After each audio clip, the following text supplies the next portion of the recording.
Pada suatu masa, negeri ini di bawah tindasan penjajahan.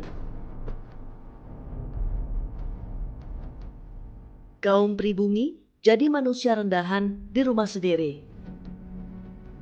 Warga kelas 3, paria yang tersia-sia dan ternista.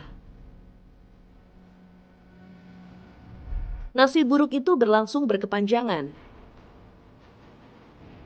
Pertama-tama diinjak kaki orang-orang Eropa, seperti Portugis, Inggris, dan terutama Belanda.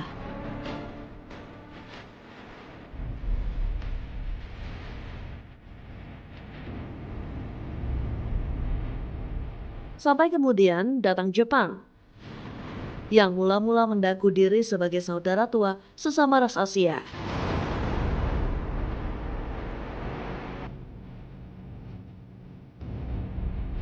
Nusantara jatuh ke titik nadir kehidupan. Tak ada lagi peradaban-peradaban yang menjadi bagian penting dalam lini masa sejarah umat manusia.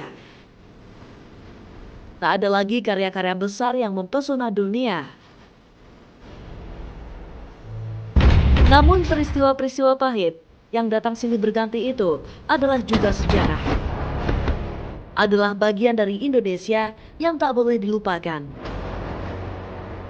Karena mereka yang melupakan sejarah akan terhapus dari peradaban. Tak akan ada masa depan.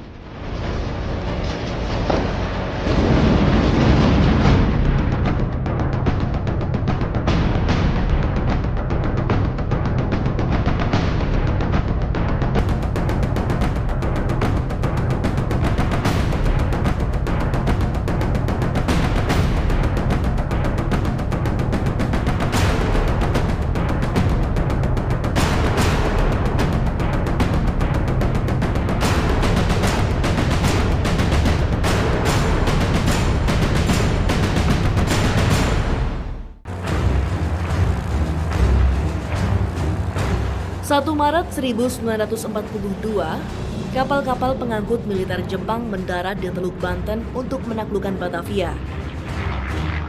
Tanpa perlawanan berarti, Batavia yang jadi pusat pemerintahan Belanda dan pusat militer negara-negara sekutu jatuh ke tangan Jepang. Setelah menguasai Batavia, bala tentara Dai Nippon segera mengamankan kemenangannya atas kota-kota besar di Pulau Jawa. Jepang juga mengancam akan memusnahkan sisa-sisa pasukan Belanda dan sekutu yang masih bertahan di beberapa wilayah pinggiran karena terlambat melarikan diri. Akhirnya pada 3 Maret 1942, Belanda pun menyerah tanpa syarat pada tentara Jepang. Runtuhnya Hindia Belanda menjadi puncak keberhasilan Jepang menguasai seluruh kawasan di Asia Tenggara. Jepang mewujudkan ambisinya untuk membangun Imperium Asia Timuraya.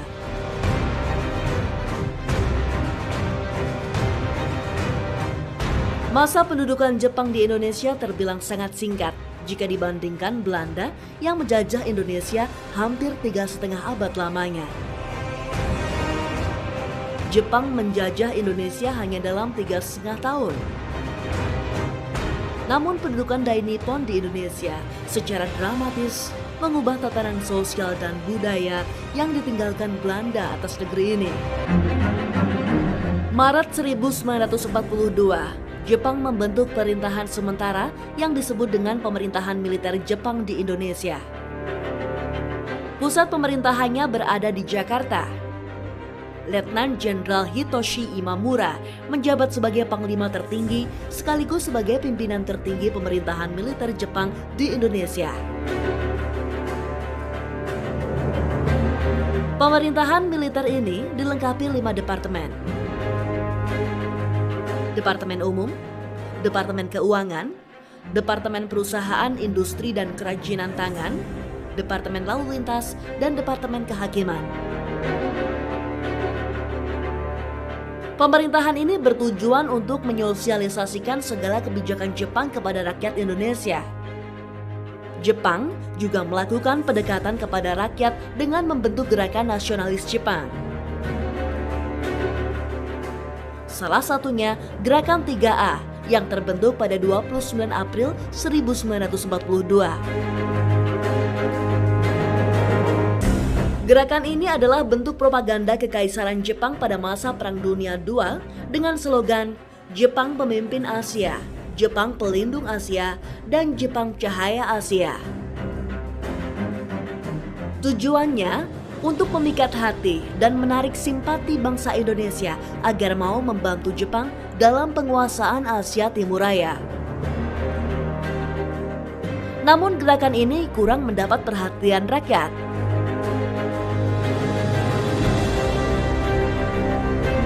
Juli 1942, Jepang membebaskan tokoh-tokoh nasional yang ditawan Belanda, di antaranya Soekarno dan Muhammad Hatta.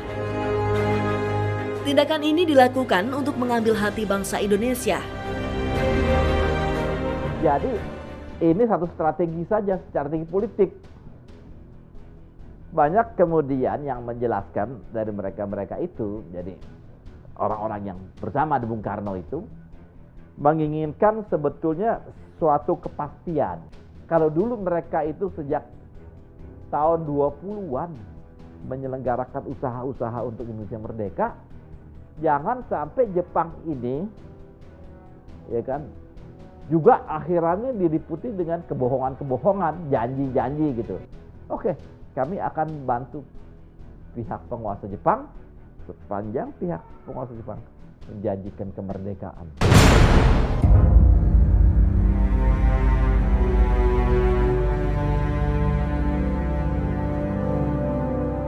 Jepang juga memberi rupa-rupa janji yang tujuannya adalah agar tokoh-tokoh nasional itu bisa mengajak seluruh rakyat bersedia bekerja sama dengan pemerintahan Jepang di Indonesia. Di antaranya, Jepang menjanjikan kesetaraan status antara warga Jepang dan warga pribumi. Itu sebenarnya pada waktu Jepang masuk,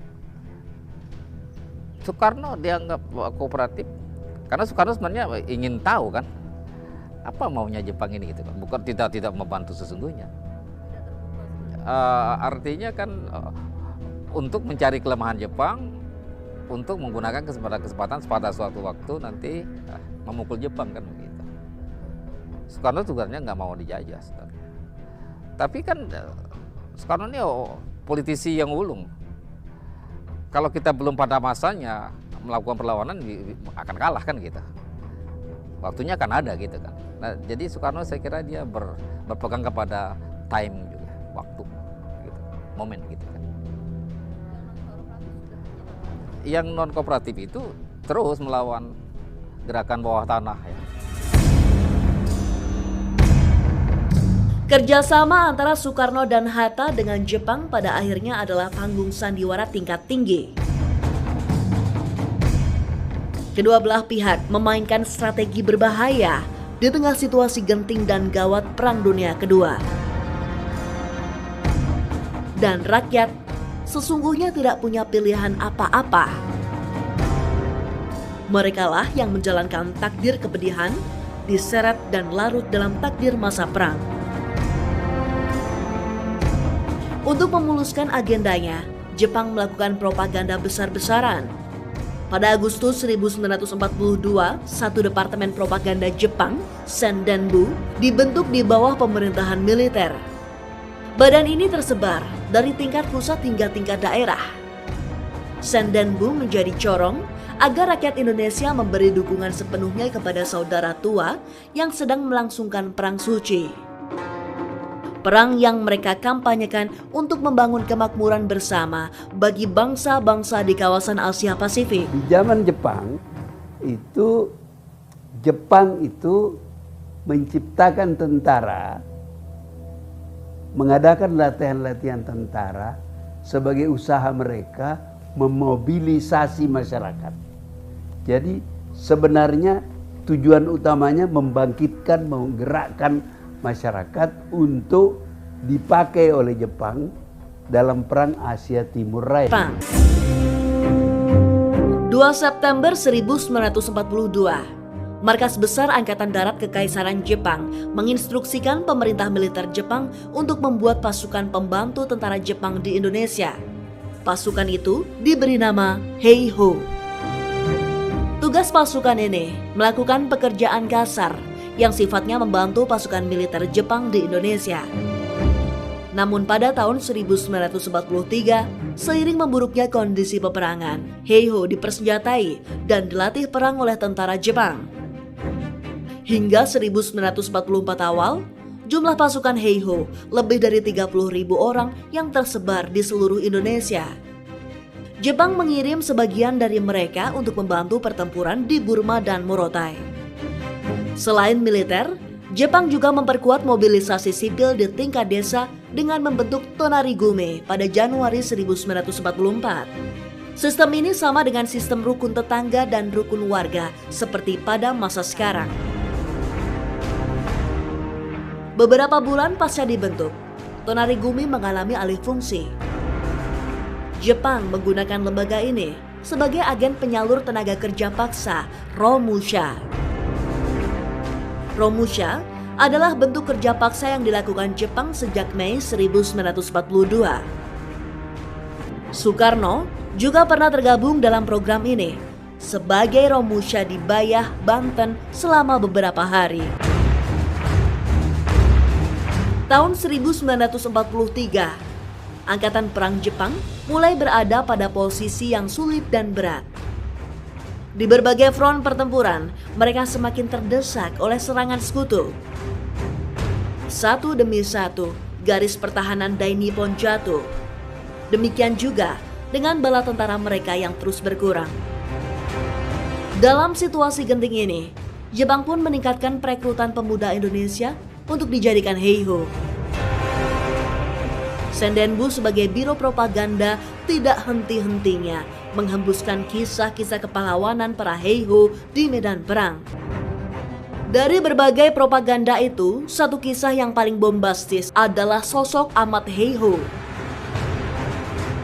Tokoh ini digambarkan berjibaku melakukan serangan bunuh diri ke kubu musuh dalam Perang Tarakan. Dia memang adalah anggota pasukan Heiho ya pada saat itu, ya kan, ketika pasukan Amerika dan pasukan Australia gitu ya, itu menyerbu untuk menguasai Kalimantan Timur gitu ya. Jadi ketika itu diberitakan, bahkan Bung Karno sendiri berpidato juga mengenai persoalan ini.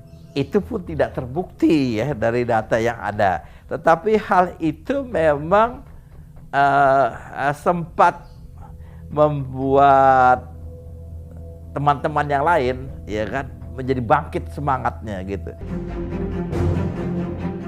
Seruan untuk mengikuti teladan Ahmad Heiho yang sedia berkorban nyawa adalah cerminan dari kamikaze pasukan berani mati mereka. Pasukan berani mati semacam itu akhirnya dibentuk juga di Indonesia yang dikenal dengan sebutan barisan Jibakutai.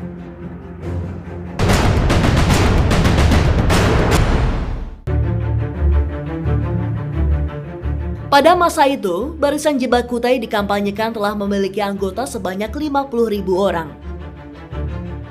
Satu jumlah yang terlalu berlebihan, sebagaimana layaknya bentuk propaganda. Kenyataannya, sesungguhnya bukan barisan yang benar-benar tetap dan permanen, sebagaimana organisasi semi-militer lain yang ada di Pulau Jawa. Jibakutai ini sendiri sangat-sangat terbatas. Pada masa Jibakutai berdiri, orang Indonesia sendiri sudah tidak terlalu menyukai propaganda, tidak terlalu mendukung Jepang. Pertama, sikap sewenang-wenang mereka, serta wabah kelaparan yang terjadi di Jawa, menafikan kemungkinan orang Indonesia mau atau bersedia melakukan bunuh diri untuk kepentingan Jepang. Ya, Jibakutai sendiri pertama-tama tidak seperti Peta atau Heiho atau Keibodan, Sainendan. Jibakutai itu dibentuk pada tanggal 8 Desember 1944. Eksistensinya itu hanya sekitar 8 bulan ya, sampai bulan Agustus 1945 saat Jepang menyerah.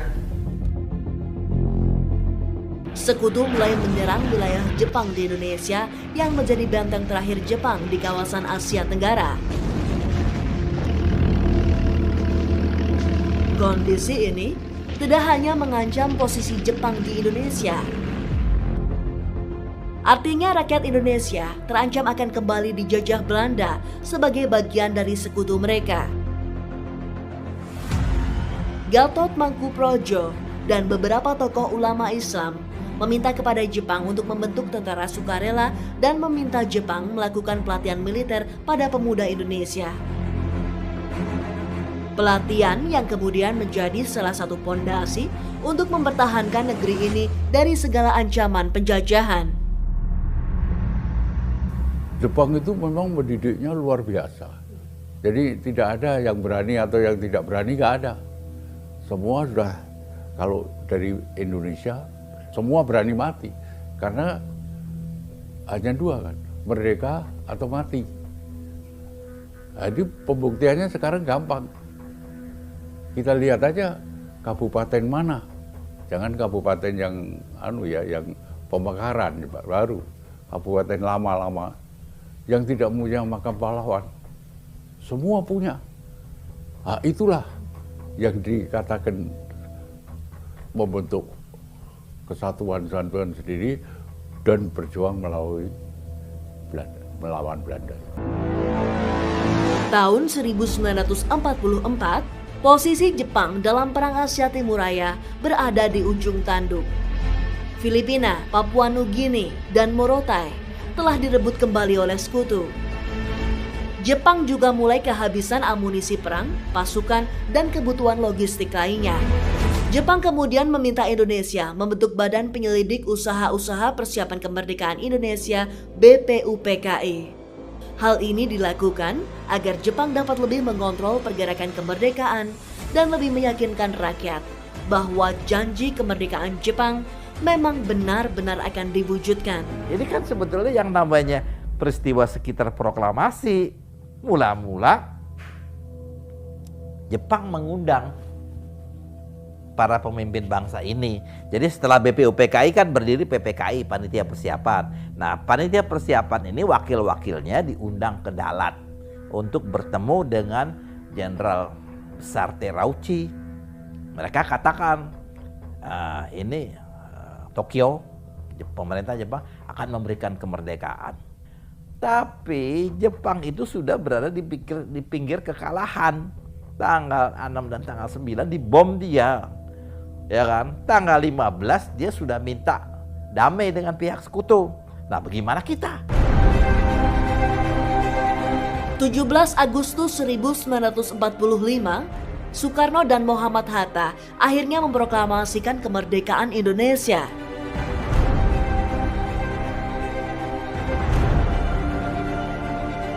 Kemerdekaan Indonesia bukanlah hadiah dari Jepang, negeri matahari terbit yang tenggelam karena kalah perang. Bangsa ini menciptakan sejarahnya sendiri, menyatakan kemerdekaannya. Tidak akan ada lagi yang bisa mengganggu dan menggugatnya. Tidak juga Belanda yang mencoba kembali untuk menjajah negeri ini. Seluruh rakyat sedia berkorban dengan segenap jiwa dan raga sampai titik darah penghabisan dengan satu semboyan, merdeka atau mati.